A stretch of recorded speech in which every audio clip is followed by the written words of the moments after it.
पश्चिम बंगाल में अप्रैल में विधानसभा चुनाव होने हैं, लेकिन ठीक उससे पहले लगातार टीएमसी के विधायक बागी होकर बीजेपी में शामिल हो रहे हैं। इससे बीजेपी की जमीनी पकड़ तो मजबूत होगी, लेकिन टीएमसी को कहीं इसका खामियाजा न भुगतना पड़ जाए, क्योंकि मतुआ समुदाय जो कभी टीएमसी के साथ था, आज बीजेपी की छत्र छाया में है।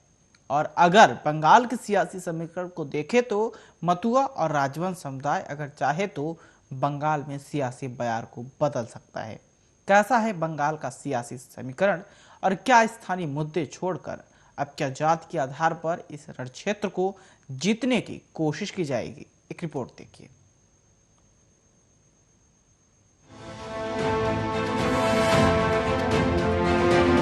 सपना देखना आसान है, लेकिन सपना देखना जानना पड़ता है। मोदी जी, आपको सपना देखना आता नहीं है, आपको देश को तोड़ना आता है।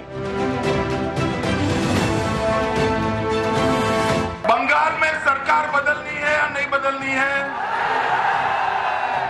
मोदी जी को फिर से प्रधानमंत्री बनाना है या नहीं बनाना है? बंगाल में आमतौर पर सुशासन, कुशासन, विकास, अत्याचार, हिंसा, अन्याय, भ्रष्टाचार और सांप्रदायिकता जैसे मुद्दों को केंद्र में रखकर सियासी पार्टियां चुनावी मैदान में उतर रही हैं। लेकिन इस बार स्थिति बदली हुई नजर आ रही है और बिहार, उत्तर प्रदेश की तरह जातीय समीकरण साधकर चुनावी बाजी जीतने की कोशिशें की जा रही हैं। एक और तृणमूल कांग्रेस से दूर चले गए मतुआ, आदिवासी, राजवंशी, बाउड़ी और बागदी जैसे समुदायों को लोक लुभावन घोषणाओं के जरिए मुख्यमंत्री ममता बनर्जी साधने की कोशिशों में है, तो वहीं भाजपा नेता भी इन समुदायों को रिझाने में लगे हुए हैं। राजवंशी और मतुआ समुदाय को अपने पाले में लाने के लिए ममता उनके आर्थिक और सामाजिक विकास की बातें कहकर उनका दिल जीतने की कोशिशें कर रही है, तो भाजपा भी लगभग वही कार्य कर रही है। ममता ने इन समुदायों के पूज्य प्रमुखों की जयंती पर सरकारी छुट्टियां घोषित कर दी हैं। उनके नाम पर सांस्कृतिक बोर्ड, कॉलेज और विश्वविद्यालयों के नाम जैसी कई घोषणाएं की थी ताकि चुनाव में उनका वोट मिल सके।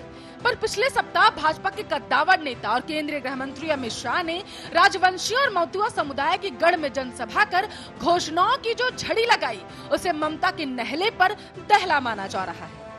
राजवंशी और ममता समुदाय की बंगाल में इतनी आबादी है कि दोनों को मिला दें तो इनका प्रभाव सूबे के करीब 90 विधानसभा सीटों पर है। साल 2016 विधानसभा चुनाव तक इन समुदायों का वोट तृणमूल कांग्रेस को मिल रहा था, लेकिन पिछले लोकसभा चुनाव में राजवंशी और मतुआ वोट धीरे से भाजपा की ओर खिसक गया है। नतीजतन राजवंशी समुदाय के प्रभाव वाले उत्तर बंगाल के कूच बिहार, अलीपुरद्वार और उत्तर दिनाजपुर, मालदा, जलपाईगुड़ी, दार्जिलिंग के समतल इलाकों में तृणमूल का खाता तक नहीं खुल सका। वहीं मतुआ के प्रभाव वाले दक्षिण बंगाल की बनगांव और राणाघाट लोकसभा जैसी सीटें भी भाजपा की झोली में चली गई। यही वजह है कि ममता ने पिछले 2 सालों में कई बार उत्तर बंगाल का दौरा कर राजवंशियों के लिए एक के बाद एक घोषणाएं की। कूच बिहार में नारायणी और आदिवासी इलाके में जंगल महल और पुलिस बटालियन बनाने 5 करोड़ रुपए से बागदी, बावड़ी और 10 करोड़ से मतुआ कल्चरल बोर्ड बनाने की बातें कही गई। राजवंशियों से लेकर आदिवासी, बागदी और बावड़ी समुदाय को ममता ने साधने का पूरा प्रयास किया था, लेकिन एक ही झटके में ममता की रणनीति पर अमित शाह ने पानी फेर दिया। शाह ने कूच बिहार जिले के ऐतिहासिक रामलीला मैदान में सभा कर राजवंशी समुदाय के लिए और बड़ी बड़ी घोषणाएं कर डाली। उन्होंने मुगलों को कूच बिहार में रोकने वाली राजवंशियों की नारायणी सेना के नाम पर केंद्रीय अर्धसैनिक बल में नई बटालियन गठित करने, कूच बिहार साम्राज्य के राजा नर नारायण के छोटे भाई चिला रॉय के नाम पर पूर्वी जोन के केंद्रीय सशस्त्र पुलिस बल ट्रेनिंग सेंटर का नाम रखने की घोषणा कर डाली। बंगाल के सत्ता में आते ही 500 करोड़ रुपए की लागत से राजवंशी सांस्कृतिक केंद्र, टूरिस्ट सॉकेट और 250 करोड़ रुपए की लागत से पंचानन वर्मा स्मारक केंद्र में उनकी मूर्ति स्थापित करने का ऐलान भी कर दिया गया। दरअसल राजवंशी समुदाय राष्ट्रीय नागरिक रजिस्टर चाहता है ताकि वहां रहने वाले घुसपैठियों को निकाला जा सके। यही प्रमुख वजह रही है कि पिछले लोकसभा चुनाव में राजवंशियों का वोट भाजपा को मिला था।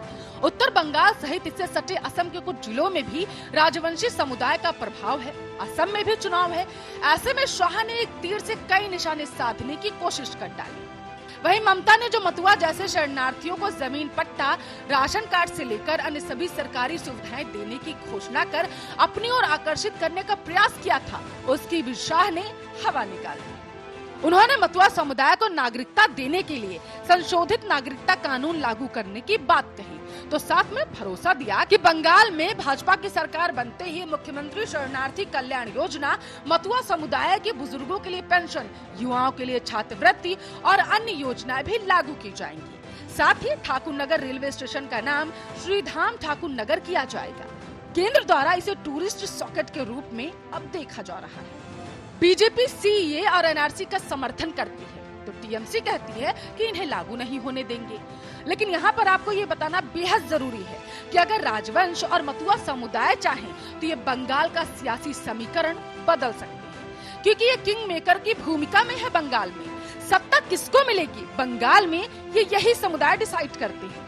लेकिन देखने वाली बात अब ये होगी कि बंगाल के रण में शंखनाद कौन सी पार्टी करेगी। Special desk Arya news.